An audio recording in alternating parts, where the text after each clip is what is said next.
नमस्कार. कधी विचार केलाय की आपल्या आजूबाजूला, अगदी आपल्या हातांवर एक पूर्णपणे वेगळं जग आहे जे आपल्याला दिसत नाही?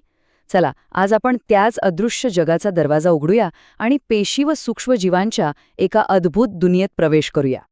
कल्पना करा, एक असं विश्व जे सूक्ष्मजीवांनी भरलेलं आहे आणि हेच विश्व ठरवतं की आपण निरोगी राहणार की आजारी पडणार, आपलं अन्न चांगलं लागणार की खराब होणार.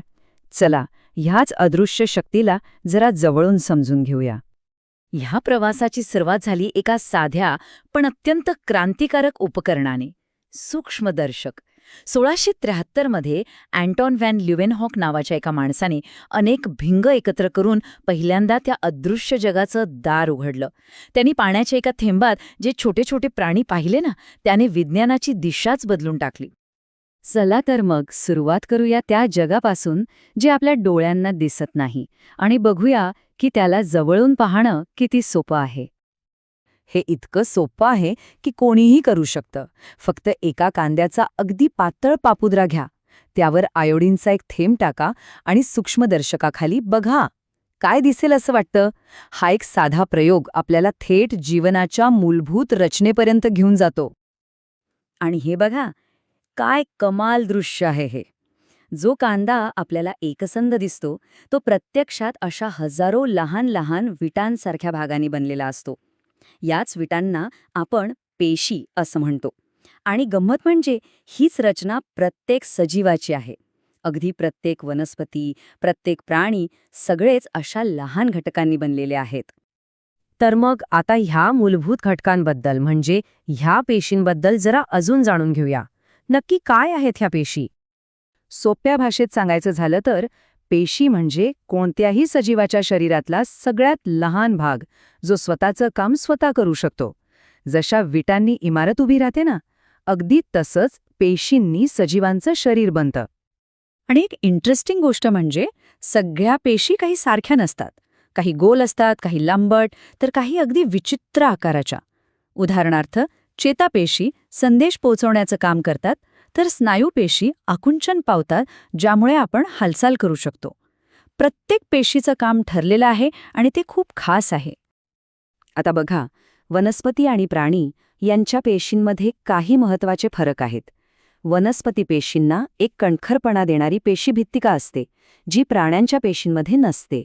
त्याचबरोबर वनस्पती स्वतःचं अन्न बनवण्यासाठी हरितलवकांचा वापर करतात, जे प्राणी पेशींमध्ये आढळत नाहीत.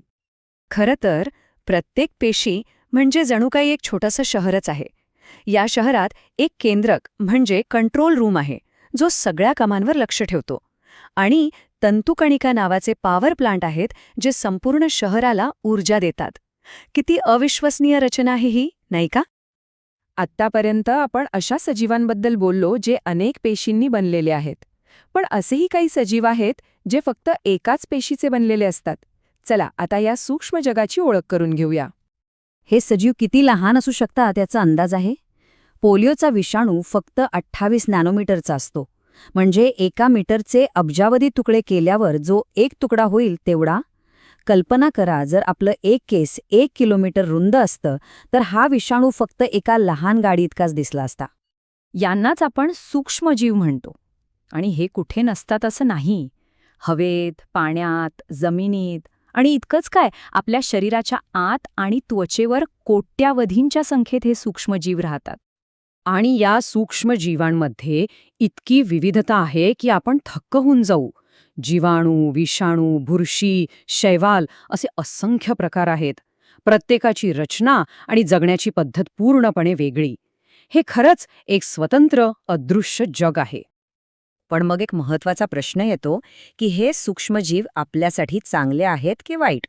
याचं उत्तर थोडं गुंतागुंतीचं आहे, कारण ते आपले मित्र पण आहेत आणि शत्रू पण. आधी त्यांच्या चांगल्या भूमिकेबद्दल बोलूया. आपण जे दही, इडली, डोसा किंवा पाव खातो ते सगळं किण्वण नावाच्या प्रक्रियेमुळे बनतं. आणि ही प्रक्रिया सूक्ष्मजीवांशिवाय शक्यच नाही. ते आपलं अन्न चवदार आणि पचायला सोपं बनवतात. एवढंच नाही तर काही सूक्ष्मजीव अक्षरशः आपले प्राण वाचवतात. आपण आजारी पडल्यावर जी अँटीबायोटिक्स घेतो ना, ती याच सूक्ष्मजीवांपासून तयार झालेली असतात. ते आपल्या शरीरात जाऊन वाईट जीवाणूंशी लढतात आणि आपल्याला बरं करतात. पण प्रत्येक सूक्ष्मजीव आपला मित्र नसतो. काहींची एक गडद बाजू आहे, जी आपल्यासाठी खूप धोकादायक ठरू शकते आणि गंभीर समस्या निर्माण करू शकते. खरं सांगायचं तर इतिहासात थैमान घातलेल्या अनेक भयंकर आजारांमागे हेच सूक्ष्मजीव आहेत. मलेरिया, टायफॉइड, डेंग्यू ही यादी खूप मोठी आहे. दूषित पाणी, अन्न किंवा एखाद्या कीटकाच्या चाव्याने हे सूक्ष्मजीव आपल्या शरीरात घुसतात आणि गंभीर आजार निर्माण करतात. याचा अर्थ स्पष्ट आहे की आपण ह्या अदृश्य जगाला टाळू शकत नाही. मग प्रश्न हा आहे की याच्यासोबत सुरक्षितपणे जगायचं कसं? पण घाबरू नका, चांगली बातमी ही आहे की आपण काही सोप्या गोष्टी करून स्वतःचा बचाव करू शकतो. नेहमी स्वच्छ पाणी पिणं, ताजे आणि झाकलेले अन्न खाणं, नियमित हात धुणं आणि आपला परिसर स्वच्छ ठेवणं, या साध्या सवयी म्हणजे हानिकारक सूक्ष्मजीवांपासून वाचण्यासाठी आपलं सगळ्यात मोठं शस्त्र आहे. शेवटी एक गोष्ट लक्षात घेतली पाहिजे, हे सूक्ष्म जग चांगलं किंवा वाईट नाहीये, ते फक्त अस्तित्वात आहे. काही आपल्यासाठी फायद्याचे आहेत तर काही नुकसान करणारे. खरा प्रश्न हा आहे की आपण या दोन्ही बाजूंमध्ये संतुलन साधून त्यांच्यासोबत मिळून मिसळून कसं जगू शकतो, यावर विचार करायलाच हवा.